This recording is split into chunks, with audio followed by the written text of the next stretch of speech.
I had delivered Moses at the Nile River, and leading the Hebrews singing, dancing, and playing drum after crossing the Red Sea.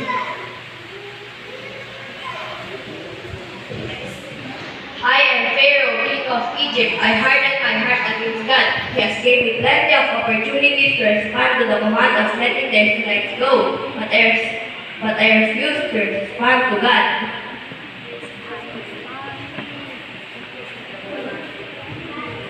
We are Pharaoh's daughter. While bathing in the Nile River, we discovered the basket. We saw baby Moses crying. We took him and raised him as our child. When he grew up, his name is Moses, meaning he grew him out of the water.